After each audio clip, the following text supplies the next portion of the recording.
Back in this Wednesday as a partial system outage impacted airports right across the country yesterday. Here's travel expert Claire Newell, who joins us now. Claire, good morning to you. And what is the latest? Do we know what exactly caused this outage and how did it impact travelers?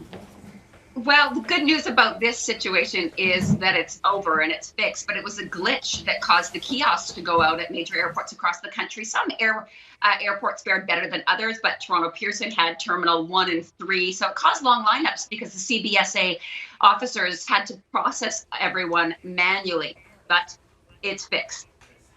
All right, so good news there.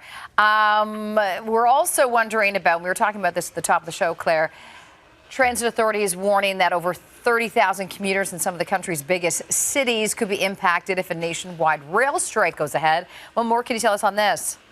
Yeah, this strike, which could come into effect as early as 24 hours from now, really will cause some major delays and headaches for commuters in basically the three largest cities in Canada, Vancouver, Montreal, and Toronto. The GO trains in Vancouver, the West Coast Express. It also, they're having contingency plans that are put on their websites, but this is really tough for a lot of people. It also is going to impact travelers, whether they're traveling within Canada or coming to Canada. There are some lines that a lot of travelers use as part of their vacations via rail, as well as some of the very luxurious trains like the West Coast, Rocky Mountaineer. And going on a bus is not the same as going on that beautiful rail line. So the domino effect of this is really awful for people. You bet. That'll be a big story that we'll be tracking, obviously, throughout the day today. Also this morning, we're hearing more trouble for Boeing, Claire. The FAA in the States has ordered the inspection of all of the airline's 787 Dreamliners. That following that terrifying nosedive earlier this year. And now the airline has grounded a brand new fleet that it was testing. Yeah, well, let's start with the 787 because Jeff and Carolyn, this is massive news for the airline industry. I woke up this morning reading some of the numbers, and just to give you an idea, with the U.S. FAA, it's going to require inspection over the next 30 days of 787 Dreamliners worldwide. The numbers are staggering, and this is really going to have a terrible effect on the industry. 18 million seats globally, 64,000 flights worldwide could be affected. It's going to affect 158 U.S. 787s, aircraft that are registered in the U.S., over 700 worldwide. So this is really breaking news and terrible for the travel industry. You also mentioned that 777 that's going to be affected. They've identified a part that is specific only to this 777-9. It's not going to affect the other 777s that are out there right now. This aircraft has kind of been plagued. It's really delayed, but this is going to cause that particular aircraft to have some further delays. Hopefully they can fix that part and get that moving. All right.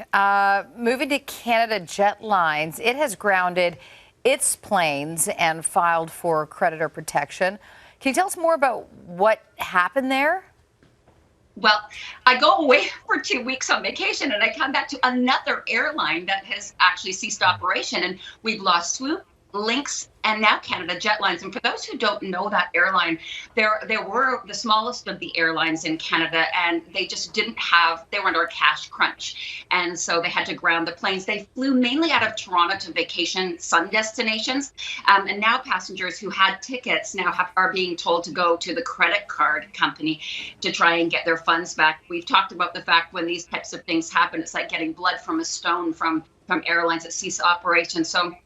And now experts in the travel industry are saying there's really not much room now for any new players in the industry to come. And of course, another airline going down, not great for consumers because ticket prices always go up when there's less competition.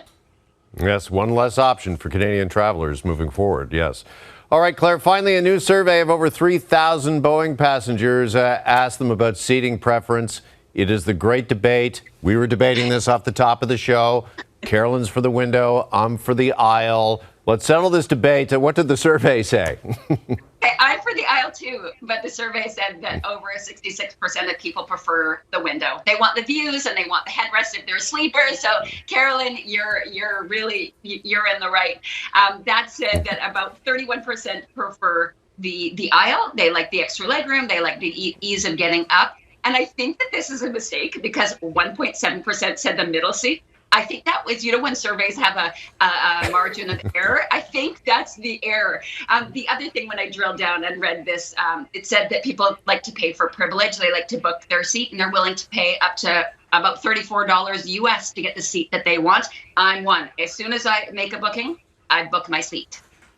Okay. I'm thinking it's either the margin of error or parents of at least 2 children. You pick the middle seat so you can stop the 2 from fighting. Yeah. Exactly. And I'm also glad to hear that most people prefer the window, because Claire, you and I that like the aisle, that means there's less competition to book those seats. Got it. So yes. Yeah. All right. Claire Newell for us in Vancouver this morning. Claire, thanks as always. Good to see you. Yeah, good to see you too.